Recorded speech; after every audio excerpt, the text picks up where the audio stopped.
ధర్మరక్షకుడు, త్యాగమూర్తి, ఆదర్శ పాలకుడు శ్రీ ఛత్రపతి శివాజీ మహారాజ్ జయంతి నెల్లూరులో ఘనంగా జరిగింది. ఛత్రపతి శివాజీ ఉత్సవ కమిటీ వ్యవస్థాపక అధ్యక్షులు కాకు మురళీరెడ్డి ఆధ్వర్యంలో నెల్లూరులో జయంతోత్సవ ర్యాలీ నిర్వహించారు. ఈ సందర్భంగా శివాజీ మహారాజు విగ్రహాన్ని నగరంలోని వైఎంసీఏ మైదానం నుంచి మద్రాస్ బస్టాండ్, వీఆర్సీ, గాంధీబొమ్మ, ఏసీ సెంటర్, నర్తకీ సెంటర్, కనకమహల్ మీదుగా వైఎంసీఏ మైదానం వరకు ఉత్సవ ర్యాలీ చేపట్టారు. అడుగడుగున జై ఛత్రపతి శివాజీ మహారాజ్కి జై అంటూ నినాదాలు చేస్తూ బాణాసంచా కాలుస్తూ ముందుకు సాగారు. చిన్నారుల కర్రసాము విన్యాసాలు, మహిళల కోలాట నృత్యాలు అందరినీ ఆకట్టుకున్నాయి. అనంతరం ఉత్సవ కమిటీ వ్యవస్థాపక అధ్యక్షులు కాకు మురళీరెడ్డి, బీజేపీ జిల్లా అధ్యక్షుడు వంశీధర్ రెడ్డిలు మీడియాతో మాట్లాడారు. ఈ కార్యక్రమంలో మహిళలు, విద్యార్థులు, యువత, అన్ని పార్టీల నాయకులు, కార్యకర్తలు పెద్ద సంఖ్యలో పాల్గొన్నారు.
बोलो भारत माता की जय, बोलो भारत माता की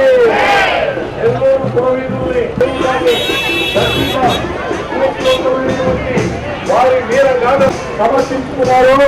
అదేవిధంగా మన కుటుంబాలు ఈ జీవితాన్ని భారతీయ ధర్మం కోసం, భారతీయ సంస్కృతి కోసం, భారతీయ ధార్మికమైన మానవ జీవిత సౌందర్యవంతమైనటువంటి ఛత్రపతి శివాజీ జీవితం, శౌర్యవంతమైనటువంటి ఛత్రపతి శివాజీ జీవితం, జిజియాబాయి యొక్క క్రమశిక్షణాయుతమైనటువంటి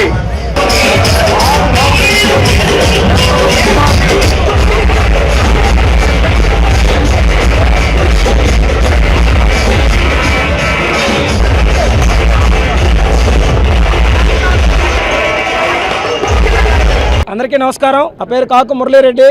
ఛత్రపతి శివాజీ ఉత్సవ కమిటీ వ్యవస్థాపక అధ్యక్షుడిగా బాధ్యతలు నిర్వర్తిస్తూ ఉన్నాను. ఈరోజు ఫిబ్రవరి 19వ తేదీన ఛత్రపతి శివాజీ మహారాజ్ ఎవరైతే భారతీయుల శీల శౌర్య పరాక్రమాలను ప్రపంచానికి చాటి చెప్పారో, ఎవరైతే తల్లి మాట కోసం తుది శ్వాస వరకు స్వరాజ్య కాంక్షను రగిలించారో, ఎవరైతే కుల, మత, జాతి, ప్రాంత భేదాలకు అతీతంగా సౌభ్రాతృత్వాన్ని పాటించి భారతీయుల యొక్క ఖ్యాతిని ప్రపంచ నలుమూలలకి తీసుకువెళ్లారు. అటువంటి ఛత్రపతి శివాజీ మహారాజ్ గారి యొక్క జయంతి ఉత్సవాలని మొట్టమొదటిసారి నెల్లూరులో ప్రారంభించాం. గతంలో హైందవ సామ్రాజ్య దివాసును మాత్రమే జరుపుకున్నటువంటి మనం ఛత్రపతి శివాజీ మహారాజ్ జయంతిని ఆంధ్రప్రదేశ్లో కూడా జరపాలనేటువంటి ఒక ఉద్దేశంతో 2019లో వీటిని ప్రారంభించడం జరిగింది. అయితే ఇది 6వ సంవత్సరం మనం నిర్వహిస్తూ ఉన్నాం. ఈ యొక్క ఛత్రపతి శివాజీ మహారాజ్ జయంతి ఉత్సవాల్లో యువతకు స్ఫూర్తినిచ్చే, భావి తరాల్లో శౌర్యాన్ని నింపాలి, దేశభక్తిని నింపాలి, సమాజ హితంగా ఆలోచించే వైపు అడుగులు వేయించాలన్నటువంటి ఏకైక లక్ష్యంతో ఛత్రపతి శివాజీ ఉత్సవ కమిటీ ఈ యొక్క ఉత్సవాలు నిర్వహిస్తూ ఉంది. ఈ యొక్క కార్యక్రమంలో అనేక మంది ప్రత్యక్షంగా పరోక్షంగా సహకరిస్తున్నటువంటి మమ్మల్ని ముందుకు నడిపిస్తున్నటువంటి పెద్దలందరికీ హృదయపూర్వకమైనటువంటి శుభాకాంక్షలు తెలియజేస్తూ ఉన్నాం. ఛత్రపతి శివాజీ ఉత్సవ కమిటీ అంటే ఏ ఒక్క వ్యక్తి చేసేటువంటి పని కాదు, ఇది ఒక వ్యవస్థ, ఒక టీం వర్క్. ఈరోజు సమిష్టి కృషితోనే ఇంత పెద్ద కార్యక్రమాన్ని నిర్వహించగలుగుతా ఉన్నాం. అందుకు మా ఛత్రపతి శివాజీ ఉత్సవ కమిటీ యువ సైన్యానికి ముఖ్యంగా శుభాకాంక్షలు, అభినందనలు తెలియజేస్తా ఉన్నాం. వాళ్ళు లేకుండా ఈ కార్యక్రమం ఎట్టి పరిస్థితుల్లో పూర్తయ్యేటువంటి పరిస్థితే లేదు. కాబట్టి ఈ కార్యక్రమంలో భాగస్వాములు అవుతున్నటువంటి సింహపురి ప్రజలకు, శివాజీ మహారాజ్ అభిమానులకు ప్రతి ఒక్కరికి ఒక్కటే తెలియజేస్తా ఉన్నాం. శివాజీ స్ఫూర్తితో మన ఇంటిలో బిడ్డల్ని పెంచితే పరాయి పాలనకు భయపడాల్సినటువంటి అవసరం లేదు.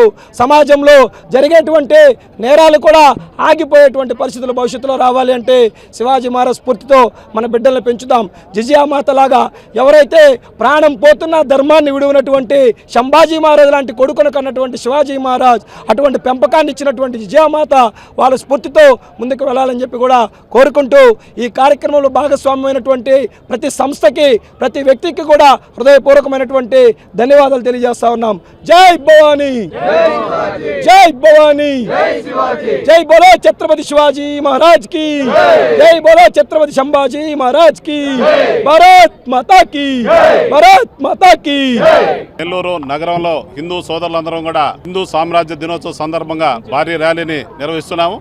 ఏదైతే శివాజీ మహారాజ్ గారు పట్టాభిషేకం చేసుకున్న రోజున మనం ఏంటంటే హిందూ సామ్రాజ్య దినోత్సవంగా ప్రకటించుకుని ఈరోజు అనేక సంవత్సరాల నుంచి కూడా హిందూ సామ్రాజ్య దినోత్సవం రోజు మనం ఈ హిందువులందరం కూడా కలిసి ర్యాలీని నిర్వహించుకోవడం జరుగుతుంది. ఏదైతే మన శివాజీ గారు ఆయన 300 సామ్రాజ్యాలని గెలుచుకొని దాని తర్వాత పట్టాభిషేకులైన తర్వాత ప్రజలకు సుపరిపాలన అందించి ప్రజలను ఏంటంటే అందరినీ కూడా సమానంగా చూస్తూ అందరినీ కూడా ఏదైతే ముస్లింలు కావచ్చు, అదేవిధంగా బీసీలు కావచ్చు, ఎస్సీలు కావచ్చు, ఓసీలు కావచ్చు, అందరిని కూడా సమానంగా చూసుకుంటూ అందరికీ సమన్వయం చేసినటువంటి వ్యక్తి మన శివాజీ మహారాజ్ గారు. శివాజీ మహారాజ్ గారు ప్రభుత్వ పాలనలో ఆయన సైనిక దళాన్ని, నావికా దళాన్ని, బలమైన దళాన్ని ఏర్పాటు చేసుకోవడం జరిగింది. అదేవిధంగా ఆయన రాజ్యంలో ఉన్నటువంటి ప్రతి పౌరుడు కూడా అతని సామ్రాజ్యం కోసం, కాపాడేదాని కోసం సైనికులుగా పనిచేసినటువంటి సందర్భం మనందరం కూడా గమనించాల్సిన విషయం. ఏదైతే రైతులు, వ్యవసాయం చేసుకునే రైతులు కూడా సైనికులుగా పనిచేసి ఆ రోజు శివాజీ మహారాజుకి తోడుగా నిలబడడం వల్ల అనేక విజయాలు సాధించేదానికి అవకాశం వచ్చిందని చెప్పి తెలియజేస్తున్నాం. మనం శివాజీని ఆదర్శంగా తీసుకుని అందరం కూడా పనిచేయాలని చెప్పి, ప్రజల కోసం కృషి చేయాలని చెప్పి తెలియజేస్తున్నాం. నారాయణ మాతృసేవా పథకం అమ్మతనానికి కమ్మనైన పథకం. సుమారు 1500 విలువ గల నారాయణ బేబీ హెల్త్ కిట్ ఉచితం. అవుట్ పేషెంట్స్ కు ప్రతి నెల డాక్టర్ ఫీజు ఉచితం. అల్ట్రాసౌండ్ స్కానింగ్ ఉచితం. గర్భిణీ స్త్రీలు కాన్పు కోసం కానీ ఇతర అవసరమై హాస్పిటల్లో చేరినప్పుడు బెడ్ ఛార్జీలు ఉచితం. ప్రాథమిక వైద్య పరీక్షలు ఉచితం. మందులు ఉచితం. బ్లడ్ బ్యాంక్ నందు అవసరమైన వారికి రక్తం ఉచితం. 5 నుండి 9 నెలల గర్భిణీలకు ప్రతి నెల చెకప్ సమయంలో ఉచిత డ్రై ఫ్రూట్ బాక్స్ మరియు వేరుశెనగ చిక్కీలు ఉచితంగా ఇవ్వబడును. బిడ్డ పోషణ నిమిత్తం తల్లికి 3000 రూపాయల నగదు అందించబడును. కాన్పు కోసం అంబులెన్స్ ఉచిత పికప్ సదుపాయం కలదు. నెల్లూరు నగర పరిధిలో నారాయణ మాతృసేవా పథకం, నెల్లూరు.